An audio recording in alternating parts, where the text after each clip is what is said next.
അതിശയിപ്പിക്കുന്നതാകട്ടെ നിങ്ങളുടെ ഓരോ നിമിഷങ്ങളും.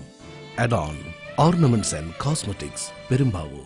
MLA എന്ന രീതിയിലുള്ള ഉത്തരവാദിത്തങ്ങൾ പലപ്പോഴും പറഞ്ഞിട്ടുണ്ട്. മന്ത്രി പോലും ഇടപെട്ട് നടക്കാത്ത കാര്യങ്ങളാണ്. അങ്ങനെ ആകെ കൂടി കുളമായി പോയ ഒരു വർക്കാണ് ഇത്. എപ്പ തീരുമെന്ന് ചോദിച്ചാൽ സത്യം പറയാൻ എനിക്ക് പറയാൻ കൊള്ളില്ലെങ്കിലും ദൈവത്തോട് ചോദിക്കേണ്ടത്. നമ്മുടെ രാജ്യത്ത് കേരളത്തിൽ റോഡ് പണിയുന്നത് 100 ദിവസത്തേക്കാണ്, വിദേശ രാജ്യങ്ങളിൽ 100 വർഷത്തേക്കാണ്. പിന്നെ കണ്ടുപിടുത്തങ്ങളാണ് എൻ്റെ ഏറ്റവും വലിയ ഇഷ്ടം. അന്ന് ഈ പരീക്ഷ നിർത്തിക്കുവാൻ എന്നോട് വീട്ടിൽ പറഞ്ഞു. നല്ലൊരു കലാകാരൻ കൂടിയാണ്. ആര് പറഞ്ഞു?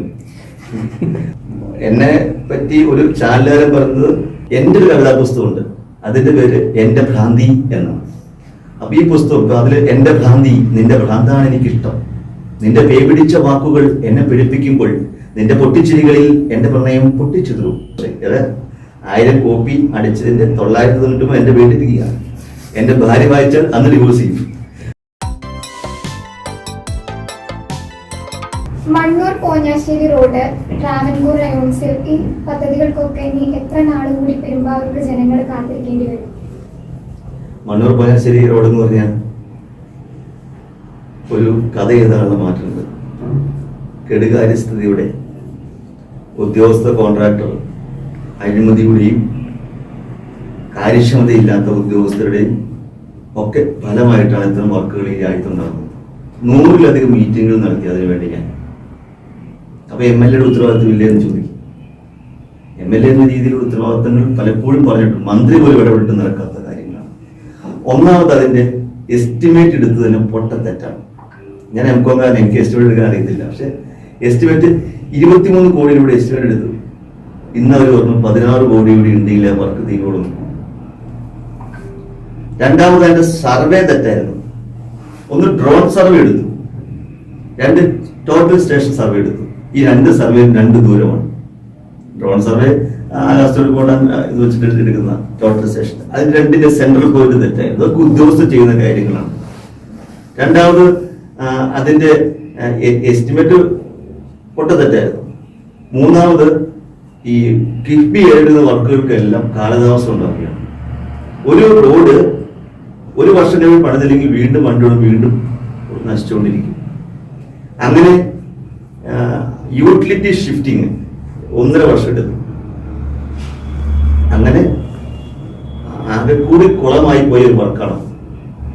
പക്ഷെ എൻ്റെ പരിശ്രമവും ഞാൻ അതിൽ ഇടപെട്ടതും ഇവിടുത്തെ ആളുകൾക്ക് അറിയാമെന്നുള്ളത് കൊണ്ട് മാത്രമാണ് ആ റോഡിന്റെ പ്രദേശത്തുള്ള സ്ഥലങ്ങളിൽ പോലും എനിക്ക് വോട്ട് കുറഞ്ഞില്ല. കാരണം ഒരു റോഡ് മനോഹരമാക്കാൻ വേണ്ടി കിഫ്ബിന് ആദ്യമായിട്ട് ഞാൻ കൊടുത്ത ഒരു വർക്കാണ്. അതാണ് അതിന്റെ കഥ. ഇത് എപ്പ തീരുമെന്ന് ചോദിച്ചാൽ സത്യം പറയാൻ എനിക്ക് പറയാൻ കൊള്ളില്ലെങ്കിലും ദൈവത്തോട് ചോദിക്കേണ്ടത്. നിയമസഭയിൽ പലതവണ പ്രശ്നം ഉണ്ടാക്കിയത്. മന്ത്രി നേരിട്ട് വന്ന് കണ്ടു കഴിഞ്ഞ ദിവസം. അവിടെ മഴയത്തിട്ട് അറിയാൻ പറ്റില്ല, അത് പ്രശ്നം. കേരളത്തിൽ ഏറ്റവും കൂടുതൽ മഴ കിട്ടുന്ന ഒരു സ്ഥലമാണ് പെരുമ്പാവൂർ. ഒരു കുഴി പോലും മഴയത്ത് അടയ്ക്കാൻ കഴിയത്തില്ല. പക്ഷെ നമുക്കത് പറയാൻ പറ്റത്തില്ല. ധാർമ്മിക ഉത്തരവാദിത്വം എന്ന് പറയുന്ന ഒന്ന് എന്നിലുണ്ടല്ലോ. അപ്പൊ ഇത് ഇവിടത്തെ നാട്ടിലെ ഉദ്യോഗസ്ഥർ മനസ്സിലാക്കണം. ഈ മഴയത്ത് പോകുന്ന റോഡുകൾ ഏതൊക്കെയാണെന്ന്. എന്നിട്ട് ഈ മഴയ്ക്ക് മുൻപേ ഈ റോഡുകൾ ചെയ്യണം. അല്ല കുഴിയായിട്ട് കുളമായിട്ട് ചെയ്യുമെന്ന് കരുതരുത്. ഒരു റോഡ് BM&BC ചെയ്ത് കഴിഞ്ഞാൽ അതിന് ഗ്യാരണ്ടി ഇട്ടിട്ട് 3 വർഷമാണെങ്കിൽ 3 വർഷം കഴിഞ്ഞാൽ BM&BC റോഡിന് പോലും BC ലെയർ വിരിച്ചു മതി, ആ റോഡ് പോകില്ല. നമ്മുടെ രാജ്യത്ത് കേരളത്തിൽ റോഡ് പണിയുന്നത് 100 ദിവസത്തേക്കാണ്, വിദേശ രാജ്യങ്ങളിൽ 100 വർഷത്തേക്കാണ്. അപ്പോൾ വലിയ ചേഞ്ചസ് ഉണ്ടായില്ല. കുറച്ച് നിർമ്മിച്ചാൽ മതി, അത് നന്നായി നിർമ്മിക്കുക. അത് ചെയ്യില്ല. 2 കോടി എടുത്തിട്ട് എല്ലായിടത്തേക്കും വിതറിയിട്ട് പോകും. കോൺട്രാക്ടർമാർക്ക് ലാഭം ഉണ്ടാക്കാനുള്ള ഏർപ്പാട് ഉദ്യോഗസ്ഥരായിട്ട് ചെയ്തു കൊടുക്കുന്നു എന്നുള്ളത് എനിക്ക് പലപ്പോഴും തോന്നിയിട്ടുണ്ട്. അങ്ങനെ എല്ലാ ഉദ്യോഗസ്ഥന്മാരെയും ഞാൻ കുറ്റം പറയുന്നില്ല, നല്ല ആളുകളും ഉണ്ട് അതിനകത്ത്.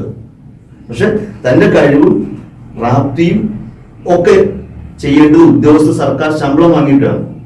ഒരു ജനപ്രതിനിധി എന്ന രീതിയിൽ പ്രൊജക്ട് കൊടുത്ത് അത് അനുമതി വാങ്ങിച്ചു കൊടുത്താൽ അത് ഭരണാനുമതി ഗവൺമെന്റും കൊടുത്തു കഴിഞ്ഞാൽ പിന്നീട് സാങ്കേതിക അനുമതി മുതൽ താഴേക്ക് തരുന്നത് ഉദ്യോഗസ്ഥരാണ്. അതാണ് ചീഫ് എഞ്ചിനീയർ മുതൽ താഴെ AE വരെയുള്ള ഓവർസീർ വരെയുള്ള ആളുകളുള്ളത്. അവരുടെ ഉത്തരവാദിത്തത്തിന്റെ കുറവുകൊണ്ടാണ് ഇത്തരം കാര്യങ്ങൾ ഇവിടെ സംഭവിക്കുന്നത്. റയോൺസിലെ പ്രശ്നങ്ങൾ നമ്മൾ പരിഹരിച്ചു. 72 കോടി രൂപ ബാധ്യത തീർത്തു. ലിക്വിഡേഷൻ നടന്നുകൊണ്ടിരിക്കുകയാണ്. അത് ഹൈക്കോടതിയിലെ ഉത്തരവാദിത്തം ലിക്വിഡേഷൻ നടക്കുന്നു. 30 ഏക്കറോളം സ്ഥലം നമ്മളിപ്പോൾ തന്നെ ഏറ്റെടുത്തിട്ട് അവിടെ വ്യവസായ സ്ഥാപനങ്ങൾ ആരംഭിക്കാൻ വേണ്ടി തീരുമാനം വ്യവസായ വകുപ്പ് എടുത്തിട്ടുണ്ട്. ഓണമായാലും ഏത് തരത്തിലുള്ള ആഘോഷങ്ങളായാലും കുട്ടികളാണ് അത് ഏറ്റവും കൂടുതൽ നന്നായിട്ട് എൻജോയ് ചെയ്യുന്നത്. അപ്പൊ താങ്കളുടെ കുട്ടിക്കാലത്തിലെ ഓണം ആ അനുഭവങ്ങളൊന്ന് പങ്കുവയ്ക്കാം. കുട്ടികൾ ഏത് ആഘോഷവും സന്തോഷിക്കുന്നവരും ഇഷ്ടപ്പെടുന്നവരാണ്. മുതിർന്നവർക്ക് എന്തുകൊണ്ട് അത്ര ആകുന്നില്ല എന്ന് ചോദിച്ചാൽ ഉത്തരവാദിത്തങ്ങൾ കൂടുന്നു എന്നുള്ളതുകൊണ്ടോ. കുട്ടികളുടെ ഉത്തരവാദിത്വം അവര് അപ്പനെയും അമ്മയും ഡിപ്പെൻഡ് ചെയ്ത് ജീവിക്കുന്നവരാണ്. സാമ്പത്തിക പ്രതിസന്ധികൾ അവർ അറിയുന്നില്ല, അറിയുന്നവരുമുണ്ട്. എൻ്റെ കുട്ടിക്കാലത്ത് ഉണ്ടാകുന്ന ഓണം എന്ന് പറയുന്നത് നമ്മൾ പൂക്കളം ഇടുന്ന പരിപാടി നമുക്ക് എല്ലാവർക്കും ഉണ്ടല്ലോ. പൂക്കളം കെട്ടുക, ചെറിയ ചെറിയ മാടങ്ങൾ ഉണ്ടാക്കിയിട്ട് കൂട്ടുകാരൊത്തത് കളിക്കുക, കുട്ടിയും കോലും കളിക്കും. കുട്ടിയും കോലും കളിച്ച് ഇഷ്ടമതി നല്ല രസമുള്ള കളിയാണ്. പിന്നെ ക്രിക്കറ്റ്, ഫുട്ബോൾ, പിന്നെ എല്ലാ പുസ്തകത്തിലും പണി ഉണ്ടായിരുന്നു. പിന്നെ കണ്ടുപിടുത്തങ്ങളാണ് എൻ്റെ ഏറ്റവും വലിയ ഇഷ്ടം.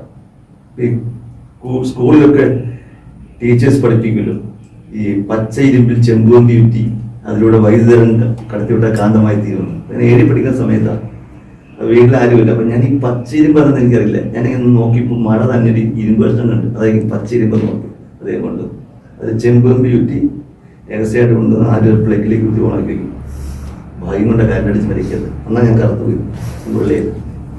അന്ന് ഈ പരീക്ഷ നിർത്തിക്കുവാൻ എന്നോട് വീട്ടിൽ പറഞ്ഞു.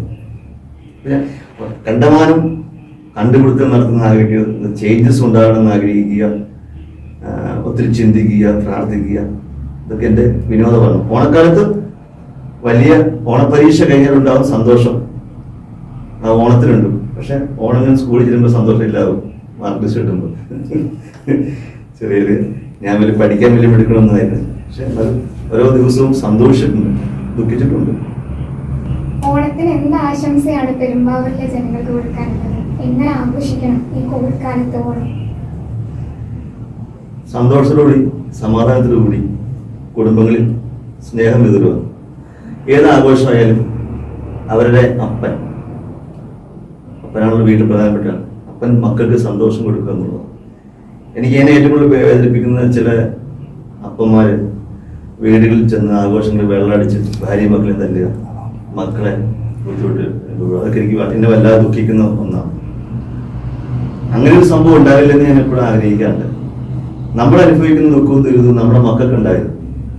ഒരു വീട് കലഹമാക്കി കളയുക ചില ആളുകൾ വീട്ടിൽ. ഇതുമാത്രം ഉപദ്രവം ചെയ്യുന്നു. സ്ത്രീകളെ ഉപദ്രവിക്കുന്നു, മക്കളെ ഉപദ്രവിക്കുന്നു. അപ്പോൾ ഈ ഓണം എന്ന് പറയുന്ന സന്തോഷം ഉണ്ടാകുമ്പോൾ ഓണം എന്ന് പറയുന്ന ദുഃഖം ഉണ്ടാകുന്ന ആളുകളുണ്ട് വീട്ടിൽ.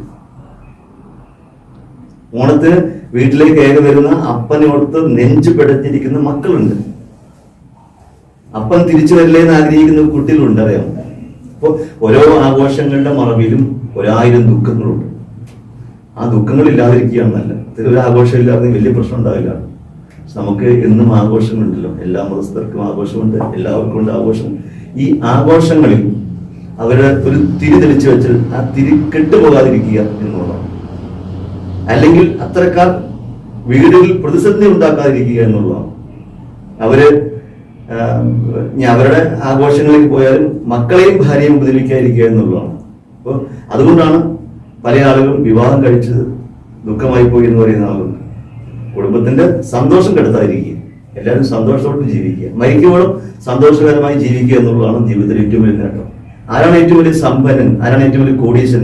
കോടാനുകോടി ഉള്ളവനല്ല. ജീവിതാവസാനം വരെ ആരോഗ്യത്തോടുകൂടി ജീവിക്കുന്നവനും സന്തോഷവും മനസ്സമാധാനവും അവനും മറ്റുള്ളവരും കൊടുക്കുന്നവരാണ് ലോകത്തെ ഏറ്റവും വലിയ കോടീശൻ. അങ്ങനത്തെ കോടീശ്വരന്മാരാകട്ടെ എല്ലാവരും എന്നുള്ളതാണ് എൻ്റെ ആശംസ. നല്ലൊരു കലാകാരൻ കൂടിയാണ്. ആര് പറഞ്ഞു? അത് ഞാൻ പറയുന്ന കാര്യം. എന്നെ പറ്റി നല്ല കലാകാരനാണ്. ജനാരും പാട്ടുള്ള എന്നെ പറ്റി ഒരു ചാനലുകാരൻ പറഞ്ഞത് എന്നാ കവിയ? അല്ലല്ല, അതല്ല, വേറൊരു പേര്. വികടകവി അല്ല, നിമിഷകവിയല്ല, പൊട്ടക്കവി എന്ന് പറഞ്ഞു. ഒരു ചാനലുകാരൻ പറഞ്ഞു വെറും പൊട്ടക്കവി. സുധാകരനേക്കാളും കൊള്ളില്ലാത്ത കവി. ഞാൻ ജി സുധാകരനെ എനിക്ക് വലിയ ഇഷ്ടമാണ്, കവിയാണ്. അപ്പൊ ജി സുധാകരൻ ഒരു ദിവസം ഞാൻ അദ്ദേഹത്തെ കാണാൻ പോവാ. അപ്പൊ അദ്ദേഹത്തിന്റെ ഒരു വീക്കിലിയിൽ ഒരു കവിത തോന്നും. എന്റെ കവിതയെ എന്നാണ് പേര്. ഞാൻ മൊത്തം വായിച്ചിട്ട് എനിക്കൊരു അക്ഷരം മനസ്സിലായി. പക്ഷെ അദ്ദേഹത്തെ കണ്ടപ്പോൾ അദ്ദേഹത്തെ ഞാൻ കാണാൻ പോയി. ഒരു റോഡിന് ഫണ്ട് അനുവദിക്കാൻ വേണ്ടിയിട്ടാണ്. ഒരു 3 കോടി ഇടും. അപ്പൊ ഞാൻ പറഞ്ഞു, സാറിന്റെ എന്റെ കവിതയെ ഞാൻ വായിച്ചു. എന്ത് മനോഹരമായ കവിത സാറേ, സൂപ്പർ. വായിച്ചോ, കൊള്ളാം. എന്തി വന്ന് 3 കോടി രൂപ. അപ്പൊ സാങ്ഷൻ ചെയ്ത് 3 കോടി രൂപ. അതിനുശേഷം ഞാൻ എൻ്റെ ഒരു കവിതാ പുസ്തകമുണ്ട്. അതിന്റെ പേര് എന്റെ ഭ്രാന്തി എന്നാണ്. അപ്പൊ ഈ പുസ്തകം അതിൽ എന്റെ ഭ്രാന്തി, നിന്റെ ഭ്രാന്താണ് എനിക്കിഷ്ടം.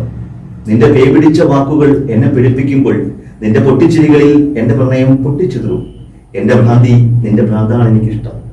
നിന്റെ ജടപിടിച്ച തലമുടിയിൽ ഞാൻ പടരും. നിന്റെ കരിപുരണ്ട ചുണ്ടിലെ കാമാഗ്നിയിൽ വെളുക്കുവോളം എണ്ണ പകരും. നിന്റെ പനി പിടിച്ച നെഞ്ചിലെ പനിനീരും ചെളിപുരണ്ട മാറിലെ കൊടുഞ്ചൂടും എന്നെ തളർത്തുമ്പോൾ എന്റെ ഭ്രാന്തി, നിന്റെ ഭ്രാന്താണ് എനിക്കിഷ്ടം. അങ്ങനെ പോകുന്ന കുറെ കവിതകളുള്ള സമാഹാരമാണ്. എൻ്റെ ചെറുപ്പത്തിലെ കവിതകളൊക്കെ കൂടി ഞാനൊരു പുസ്തകം, എന്റെ ഭ്രാന്തി.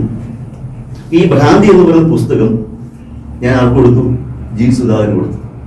അദ്ദേഹം വായിച്ചിട്ട് പിറ്റേ ദിവസം അദ്ദേഹത്തിനോട് കാര്യം പറഞ്ഞു, ഉമ്മപ്പള്ളി, ഇതിന്റെ പുസ്തകം ഞാൻ വായിച്ചു. ഇതുപോലെ മനോഹരമായ കവിതകൾ ഞാൻ ഇതുവരെ വായിച്ചിട്ടില്ല. സന്തോഷം. 1000 കോപ്പി അടിച്ചതിന്റെ 999 എന്റെ വീട്ടിലിരിക്കുക. എന്റെ ഭാര്യ വായിച്ചാൽ അന്ന് ഡിവോഴ്സ് ചെയ്യും. അതാ അദ്ദേഹം പറയാം, വളരെ മനോഹരമായി എന്ന് അദ്ദേഹം തന്നെ ഇങ്ങോട്ട് പറയുക. അപ്പൊ ഇതാണ് കവിതകൾ. അപ്പൊ ഞാൻ എന്തുകൊണ്ട് കവിത എഴുതുന്നു? എന്റെ സന്തോഷത്തിനാണ്. എന്റെ ദുഃഖങ്ങളാണ് എന്റെ കവിത.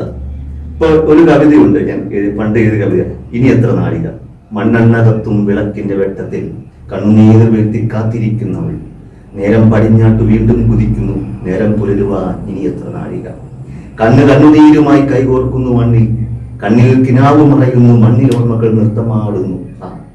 ചിരിക്കുവാൻ, കരയുവാൻ, കണ്ണുനീർ വീഴ്ത്തുവാൻ ആവിൽ എനിക്കിനി പുഴുത്ത ഓർമ്മയെ സ്നേഹിച്ചു ജീവിതം നയിക്കുവാൻ.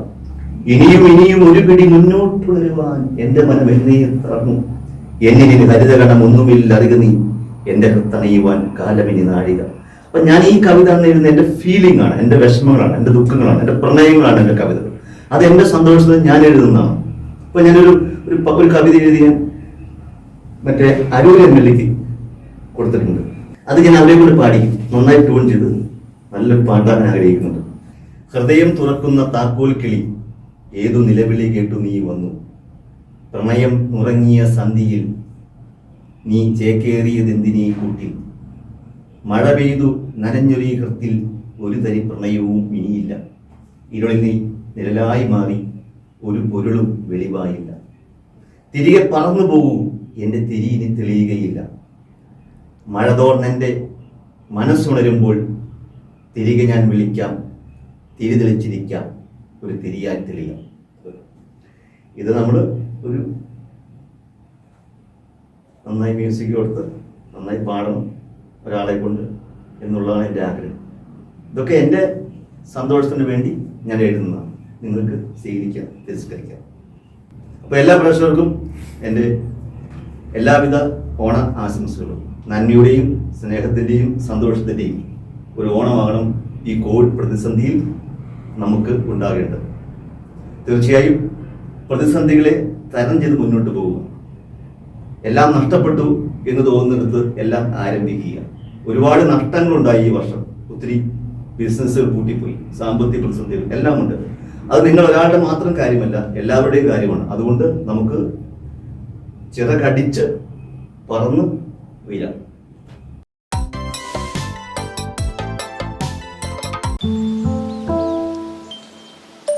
AD, happy birthday. ഒരാൾക്ക് സമ്മാനം കൊടുക്കുമ്പോൾ ഏറ്റവും ഇഷ്ടപ്പെട്ടത് കൊടുക്കണം. ഏറ്റവും ഇഷ്ടപ്പെട്ടത്.